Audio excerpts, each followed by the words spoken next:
taswirah pembentuk. Assalamualaikum warahmatullahi wabarakatuh. Alhamdulillahirabbil alamin, wassalatu wassalamu ala asyrafil anbiya'i wal mursalin wa ala alihi wa sahbihi ajma'in.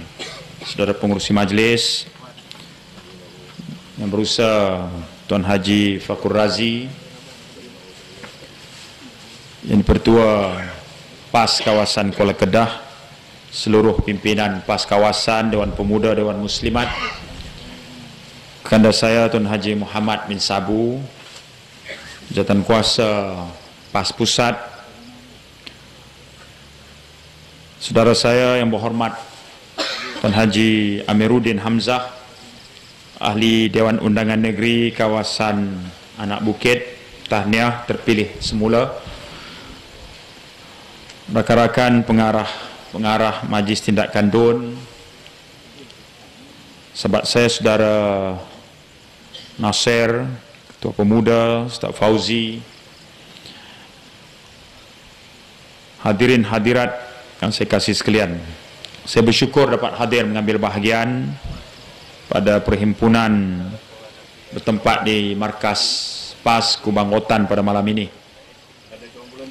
Di Sungai Petani bertempat di Taman Sejati saat ini juga berlaku perhimpunan besar yang dijadualkan berucap ialah saya dan Ustaz Taib Azamuddin, di samping semua calon-calon kita yang bertanding di Merbuk dan di Sungai Petani.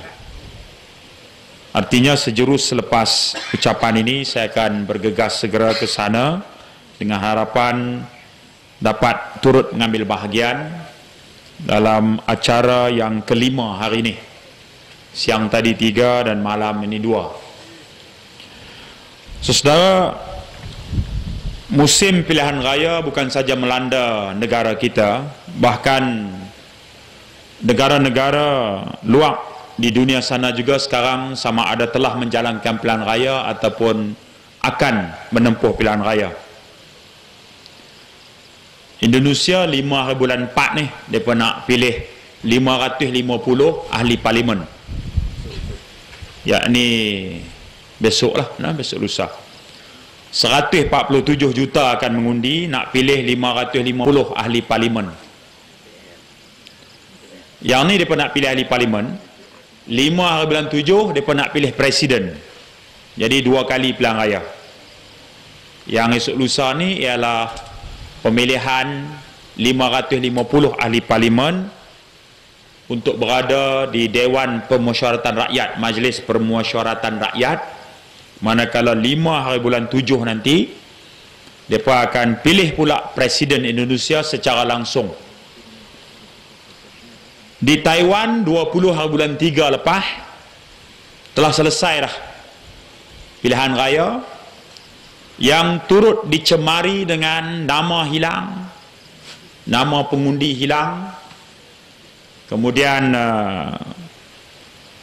pengundi hantu, dekat 30,000 orang juga pengundi hantu. Mahkamah Taiwan telah pun buat keputusan bahawa ada asas untuk mempercayai penyandang gelaran Presiden Chen Shui-bian sebenarnya terlibat bawa hantu bagi memastikan dia menang. Saudara, di Algeria tatkala Parti Islam menang pada tahun 92, lepas itu ada campur tangan kuasa besar dunia, Amerika dan sebagainya, maka Parti Islam tak dapat mengambil alih kuasa walaupun rakyat dah bagi mandat dah. Tapi dengan bantuan Amerika, Parti Islam kemudiannya dinafikan daripada menubuhkan kerajaan. 150,000 nyawa melayang kerana membantah. Dan 8 hari bulan 4 ni, minggu depan, mereka nak buat pilihan raya presiden dengan Presiden Abdul Aziz Bouteflika sedang mendalui pungutan suara. Di Nigeria, berita daripada Lagos, ibu negara Nigeria pula melaporkan hari Sabtu lepas mereka dah pun buat pilihan raya. Pilihan raya bebas yang pertama selepas selama ini Nigeria diperintah oleh tentera. Dan Pilihan raya bebas yang pertama ini menyaksikan